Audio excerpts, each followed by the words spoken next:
Today, we're cracking the code on one of the most notorious hurdles in the professional world, the consulting case interview. Yeah, it's the kind of thing that can make anyone's palms sweat. But trust me, with the right game plan, you can walk in there feeling totally in control. So let's jump right in. And hey, if you're feeling that pressure, you are definitely not alone.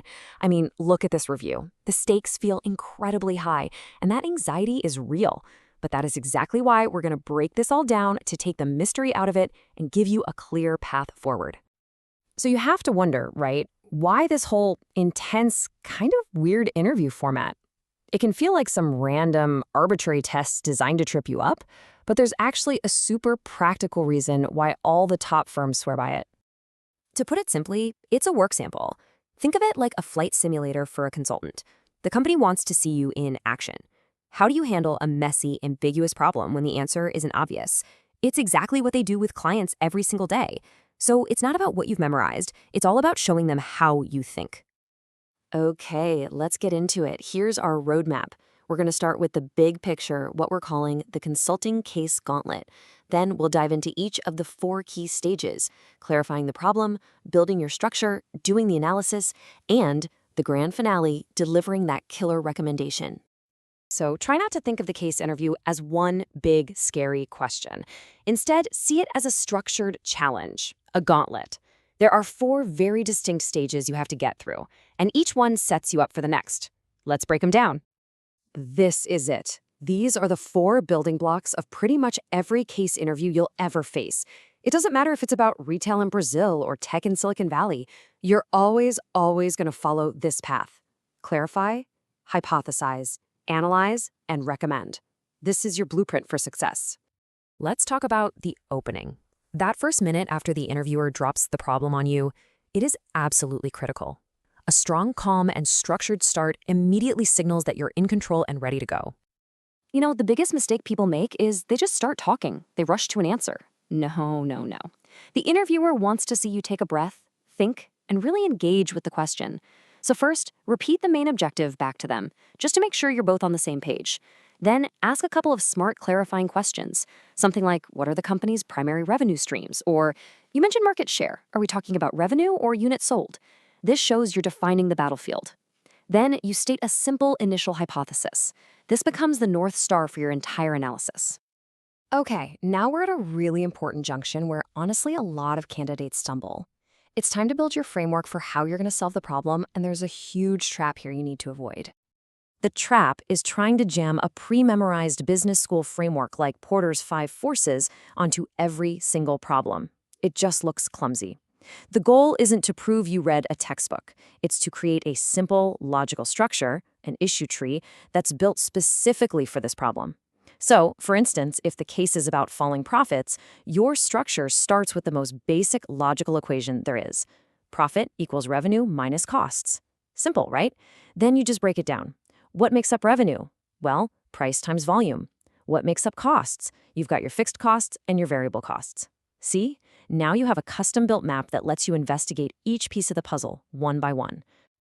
All right, time to talk about the numbers. This is the part that can make people a little nervous, but here's the secret. They're not testing your ability to do complex math in your head. It's a test of your logic. You'll often get what's called a market sizing question, something that seems completely impossible to know off the top of your head, like this one: how many gas stations are in the US? The goal here isn't to know the answer, it's to show how you'd figure it out. Here's exactly how you do it. You just talk through your logic out loud. You'd say something like, okay, I'm going to tackle this using a population-based approach. Let's assume the US population is around 300 million people. Now, I grew up in a town of about 30,000, and I can think of maybe 6 gas stations there.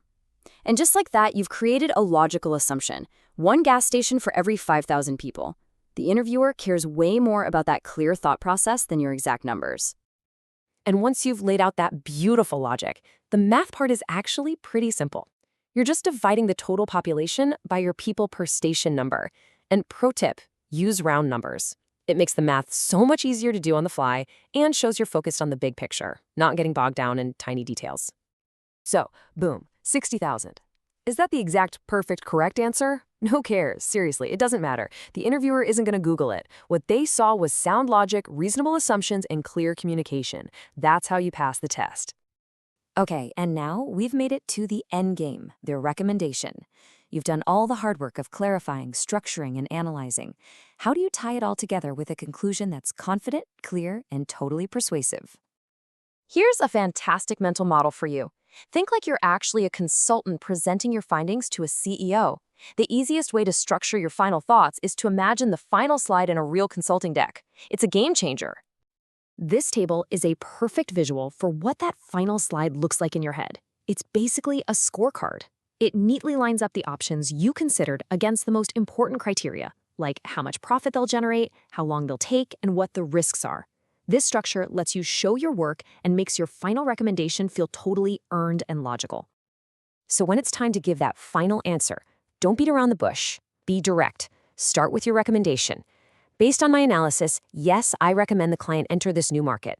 Then support it with your 2 or 3 biggest whys from your analysis. And to really nail it, you briefly mention the risks and suggest the next steps. It's a simple, powerful formula for a really strong finish. And really, that's the big secret. If there's one thing you take away from all this, it's that the case interview is not a treasure hunt for one single right answer. It's a performance. It's your chance to show the interviewer how you think your way through a complex problem in a structured, logical way.